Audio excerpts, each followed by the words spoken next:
Hi there, Golf Course Superintendent Stu Sheridan here for this week's update on the golf course and the Greenside Bunker Project. In terms of the Greenside Bunker Project, this week's focus has been on the large bunker between number 4 and number 12. So this is a big piece of this project. It's certainly the most trickiest part of this project in terms of what we're trying to achieve here, and we're very excited to get into that this week. This work is expected to continue through all of next week in terms of what we're planning, and possibly into the week after as well. So we're trying to get through it as fast as we can, but these are the two holes that are affected by construction right now, and will be for the next week or so. Number 4 and number 12 greens will be back in play for this weekend. In terms of traffic, we still ask that 4-wheel carts proceed to the left of 12 green to access 13T, and 4-wheel carts for number 4 green still cut across number 12 to access 5T. In this case, with 12 green back open, golf must yield to play on number 12 and wait to cross when it is safe to do so. In terms of walking traffic, on number 4, golf can continue to go either side of 4 green, out the back of 4 green to access 5T. And for number 12, we can go right of number 12 green to access 13T. Our no-go zone flags will be placed either side of the greens on number 4 and number 12, and this will direct our 2 and 3 wheel carts to the right of number 12 green and either side of number 4 green. This Saturday, our contractors still plan to work on the back bunker on number 12. So the green will be open. Our contractors will be working their way through this work zone here. They'll be installing sandbags in that back bunker on 12, and then eventually we'll be hauling bunker sand in through this work zone into that back bunker. So the green will be open.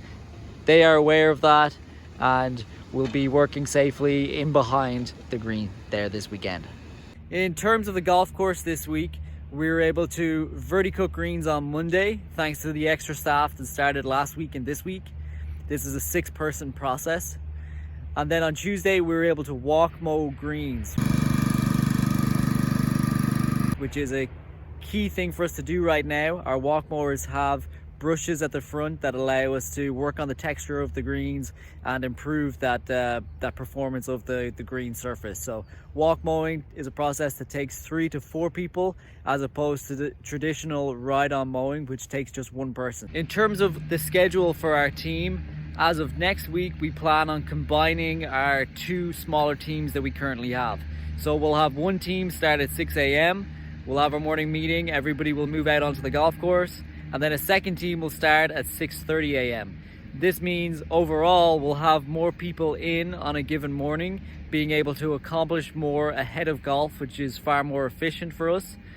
But we'll still have a reduced number of people at our facility at a given time, and we'll still be able to maintain our physical distancing and safety measures that we have in place. Also, with the extra staff that has started recently, we've been able to do more frequent checks and belly raking of our bunkers. You'll also notice that our new bunkers on number 1, number 2, number 3 and number 10 are now fully open for play. The GUR signs have been removed. With those bunkers, for the time being, we will still leave the rope and stake up around those bunkers, so please use the designated entry and exit points on those bunkers. We still want to protect the very steep edges of that new sod and where that new sod is. So we'll remove that in over the next few days. In terms of the rest of the bunkers, please use the natural low exits and entry points for our bunkers, in particular our newer bunkers from last year, number 5 and number 9. We have noticed a few footprints going up the steep faces of the bunkers on 9, which we obviously want to avoid. It's not good for the bunker, and especially that turf edge right at the top. So if we could please use those low exits, that would be perfect.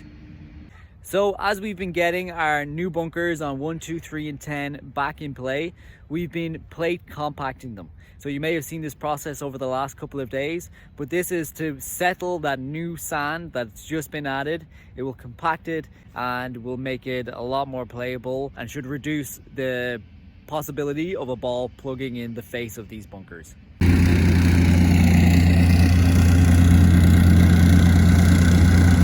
Also, with our fairway bunkers, the fairway bunkers that have had our old greenside bunker sand added to them, we've been working to catch up and get those bunkers back in play. So part of that process is using a new piece of equipment called the Sandman to sieve out rocks and stones in these fairway bunkers.